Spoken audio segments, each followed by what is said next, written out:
Theoretical concepts before exercise 1.1 of class 11 mathematics, that is related to the complex numbers. In our first lecture we discussed that every real number is a complex number with 0 as its imaginary part. We discussed the details that why complex numbers were introduced, and we also discussed that what is conjugate of a real number or a complex number.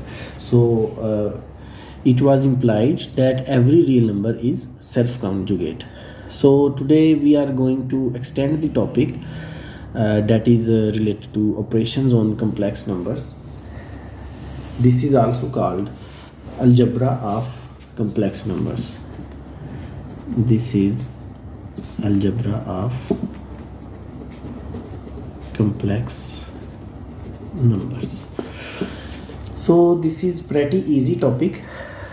We would suppose that a, b, c, d, k, etc. Being used in this topic all belong to set of real numbers. So operations of complex numbers, the first one is related to addition.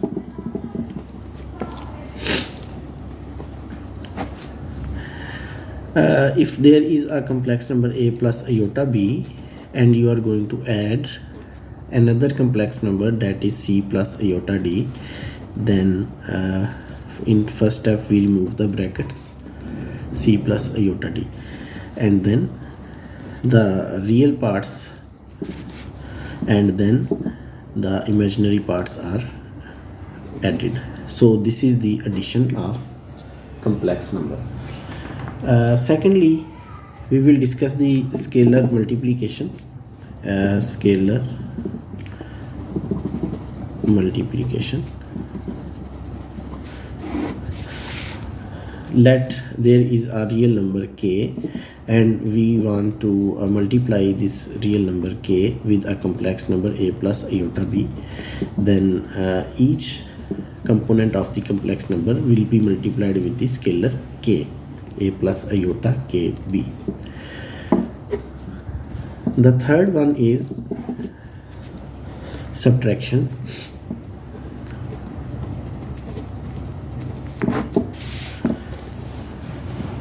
Let there are two complex numbers a plus iota b and we want to subtract from it c plus iota d.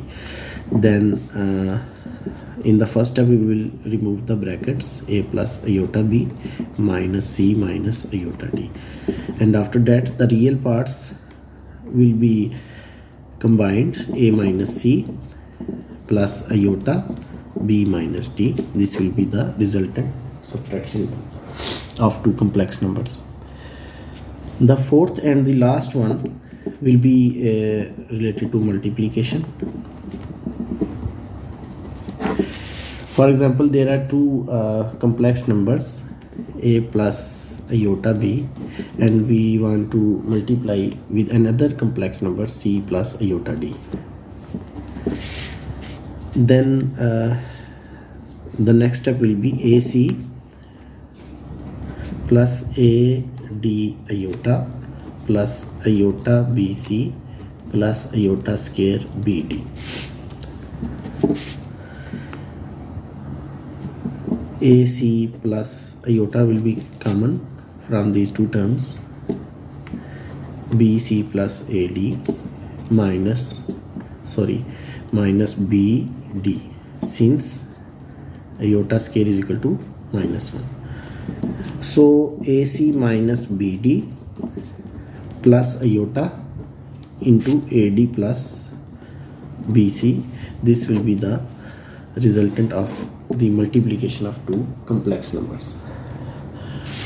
So now we will discuss the complex numbers as ordered pairs of real numbers.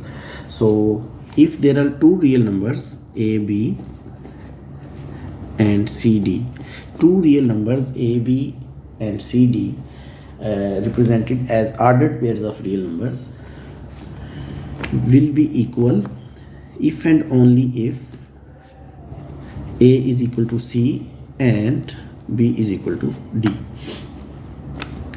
The second property is related to the addition. We previously studied AB plus CD implies A plus C B plus D, यानी जो x coordinate हैं वो add हो जाते हैं और y coordinate भी add up हो जाते हैं। हमने ये चीज़ देख ली है एडिशन में ऑलरेडी, जैसे कि यहाँ पे देखें a प्लस सी और जो इमेजिनरी पार्ट है वो है c प्लस डी। तो रियल पार्ट जो है वो a प्लस सी है और इमेजिनरी पार्ट जो है b प्लस डी है। यानी हम कम्प्लेक्स नंबर को आर्डर पेयर की फॉर्म में भी रिप्रेजेंट कर लेते हैं और हमने जो पिछले लेक्चर में पढ़ा कि a प्लस आयोटा b की फॉर्म में भी पढ़ लेते हैं। अंडरस्टूड ये होता है कि जो फर्स्ट पार्ट है that is real part and second part is imaginary part. तो जो रियल पार्ट है वो कार्टेशियन प्लेन 2 डायमेंशनल जो है उसके एक्स एक्सिस पे प्लॉटिंग की जाती है उसकी, और कम्प्लेक्स पार्ट जो इमेजिनरी पार्ट है वो वाई एक्सिस पे उसकी प्लॉटिंग की जाती है।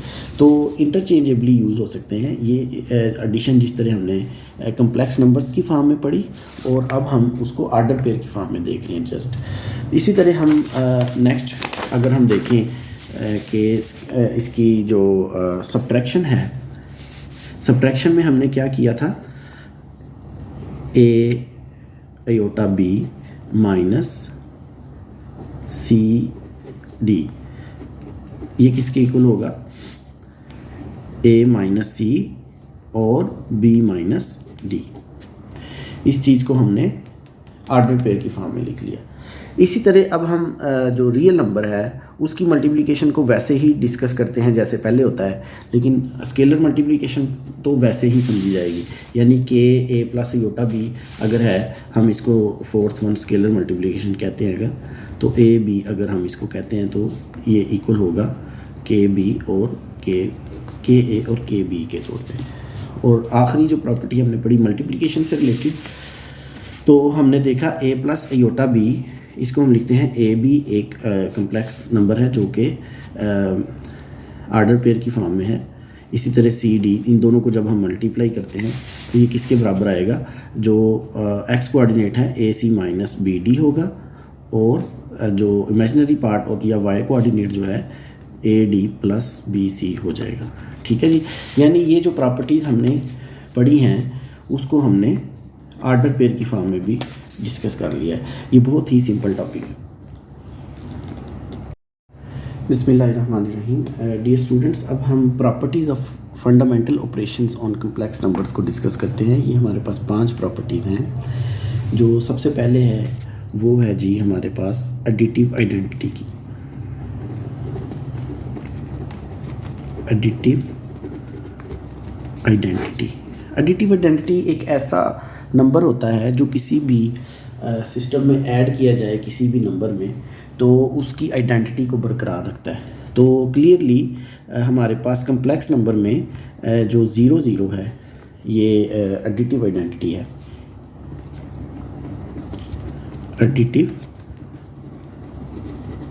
आइडेंटिटी यानी 0 0 जो कम्प्लेक्स नंबर है या 0 प्लस आयोटा 0, इसको हम किसी भी कम्प्लेक्स नंबर में ऐड कर लें तो उसमें कोई फ़र्क नहीं पड़ता, इसलिए इसको हम एडिटिव आइडेंटिटी कहते हैं। जो दूसरी प्रॉपर्टी है वो है एडिटिव इन्वर्स की। एडिटिव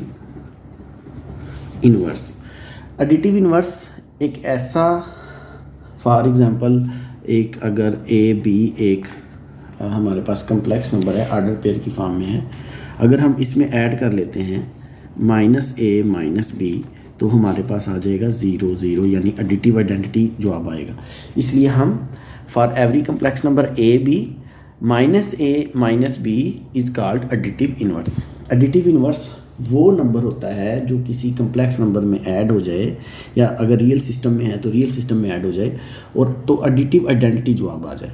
ठीक है, तो अभी हमने 2 प्रॉपर्टी स्टडी की हैं। एक है एडिटिव आइडेंटिटी के 0 0 एडिटिव आइडेंटिटी कहलाता है, और जो एडिटिव इन्वर्स है वो किसी भी आर्डर पेयर के एक्स कोऑर्डिनेट और वाई कोऑर्डिनेट की जो सिंबल्स हैं उसको चेंज करके हासिल किया जाता है। तो इसको अगर हम ऐड करते हैं किसी भी आर्डर पेयर में तो एडिटिव आइडेंटिटी इसका आंसर आ जाएगा। तो इसके बाद तीसरी है मल्टीप्लिकेटिव आइडेंटिटी। ये एडिशन के लिहाज से थी, अब मल्टीप्लिकेटिव आइडेंटिटी आ गई। मल्टीप्लिकेटिव आइडेंटिटी ये क्या होगी? 1 0, यानी किसी भी कम्प्लेक्स नंबर को अगर इस कम्प्लेक्स नंबर के साथ मल्टीप्लाई कर दें तो उसकी आइडेंटिटी बरकरार रहेगी। यानी कोई भी कम्प्लेक्स नंबर है ए बी, उसको अगर आप मल्टीप्लाई कर दें 1 0 के साथ, ठीक है, तो आंसर क्या आएगा? आंसर आ जाएगा वही जो कम्प्लेक्स नंबर पहले था। यानी कम्प्लेक्स नंबर जो है उसमें कोई भी तब्दीली वाक़या नहीं होती। आप मल्टीप्लिकेशन का ये रूल लगा लें या दूसरे तरीके से ये जो हमने पीछे मल्टीप्लिकेशन डिस्कस की है आप डिस्कस करके देख लें। अगर किसी भी कम्प्लेक्स नंबर को ए बी को हम 1 0 के साथ मल्टीप्लाई करते हैं तो उसका आंसर, तो फ़र्ज़ करें इसको हम करते हैं अगर हम इस प्रॉपर्टी की रूह से करते हैं ए बी और सी डी को जो हम मल्टीप्लाई करें A C minus B D, यानी इसमें देखेंगे A C minus B D, ये हमारे पास फर्स्ट है आर्डर पेयर का एक्स कोऑर्डिनेट, और दूसरा है A D plus B C, तो ये हो जाएगा ए डी प्लस बी सी।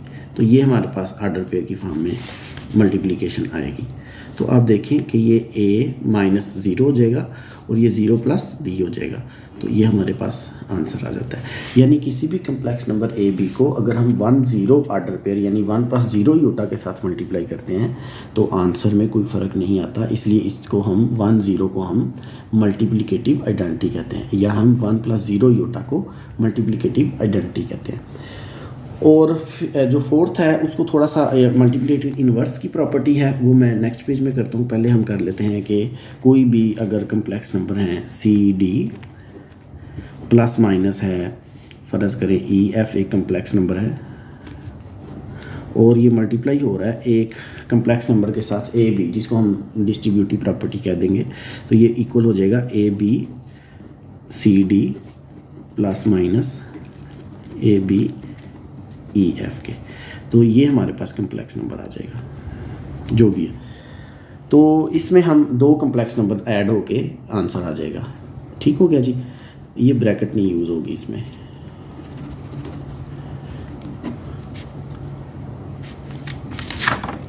अब लास्ट टॉपिक है हमारा, that is related to multiplicative inverse.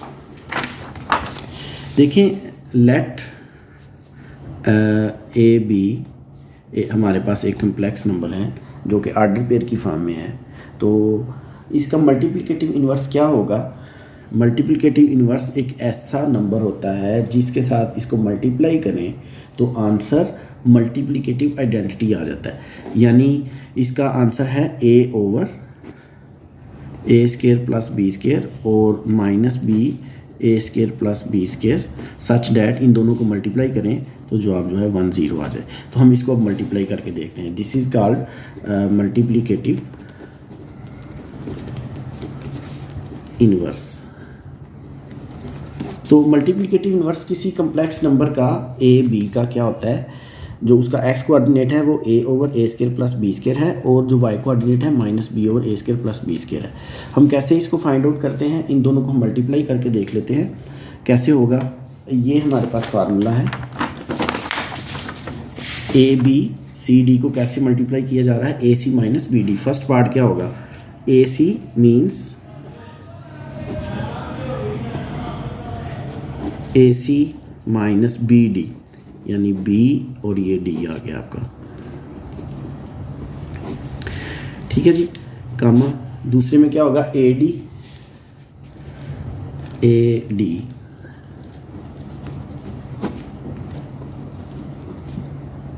Plus B C, यानी A B over A square plus B square. तो ये हमारे पास आर्डर पेयर की फॉर्म में मल्टीप्लिकेशन होके आएगी इनकी। तो हम इसको सिंप्लीफाई कर लेते हैं। ये हो जाएगा A square over A square plus B square minus plus B square over A square plus B square comma minus A B over A square plus B square plus A B over A square plus B square, ये order pair है। इसको हम ये कहते हैं जी LCM लेके A square plus B square, ये हो जाएगा ऊपर भी A square plus B square और ये हो जाएगा माइनस ए बी, इसका भी अगर एलसीएम लिया जाए प्लस ए बी तो ये ए स्क्वायर प्लस बी स्क्वायर हो जाएगा। हमने देखा कि इसका आंसर आ गया 1 और 0। सो किसी भी कम्प्लेक्स नंबर ए बी का जो मल्टीप्लिकेटिव इन्वर्स है वो होगा ए over A square plus B square और वाई कोऑर्डिनेट होगा minus B over A square plus B square. ये हमने मल्टीप्लाई करके साबित भी कर लिया, प्रूव भी कर लिया। तो आखिरी जो टॉपिक है वो आर्गेन डायग्राम का है, वो मैंने लास्ट टाइम डिस्कस भी किया था कि आर्गेन डायग्राम को हम कम्प्लेक्स प्लेन भी कहते हैं। और कम्प्लेक्स प्लेन या आर्गेन डायग्राम जो है that is geometrical representation of complex numbers. तो geometrical representation of complex number है। और दूसरी जो चीज़ इंपॉर्टेंट है वो है कि वो 2 डायमेंशनल कार्टेशियन प्लेन पे प्लॉटिंग की जाती है उसमें। तो इसकी मैं डेफिनेशन लिख देता हूँ कि आर्गेन डायग्राम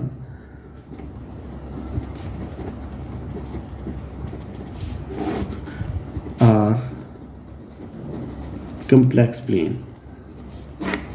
Argand diagram या complex plane, it is a geometric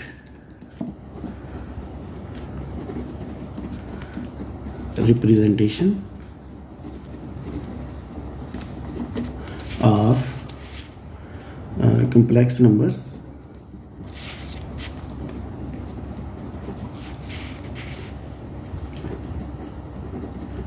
plotted on a, इसको आप कहते हैं 2-dimensional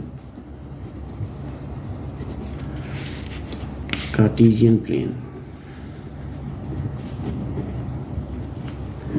तो इसमें मैंने आपको प्रीवियस लेक्चर में बता दिया था कि हम कैसे इसकी प्लॉटिंग करते हैं। जो एक्स कोऑर्डिनेट है किसी भी, अगर हम a प्लस आयोटा b है, इसको हम लिख लेते हैं आर्डर पेयर की फॉर्म में। तो ये है एक्स कोऑर्डिनेट और इसको हम वाई कोऑर्डिनेट पे प्लॉटिंग कर देते हैं। यानी रियल पार्ट की हम अलांग एक्स एक्सिस प्लॉटिंग करते हैं और इमेजिनरी पार्ट की अलांग वाई एक्सिस प्लॉटिंग कर देते हैं। तो कॉन्जुगेट को भी हमने डिस्कस कर लिया। मॉडुलस को भी मैंने आपको बता दिया था कि मॉडुलस जो है किसी भी कम्प्लेक्स नंबर का वो ऐसे रिप्रेजेंट किया जाता है ए जेड मार्ट की और A square plus B square under root, वो पैथागोरस थ्योरम लगा के हमने निकाला था। इसी तरह हम जो एंगल होता है उसको हम आर्गूमेंट कहते हैं बेसिकली। थीटा जो है that is called argument of Z, that is equal to, इसकी रिप्रेजेंटेशन आप रहने दें, मेरा ख्याल आपकी बुक में तो नहीं मुझे नज़र आया ये फिल वक्त। तो अगर हुआ फर्स्ट एक्सरसाइज में तो हम उसको एक्सरसाइज में डिस्कस कर लेंगे। तो थीटा को उसने ऐसा कम्प्लीटली डिस्कस नहीं किया, आप यहीं तक रखें इस टॉपिक को। Thank you very much.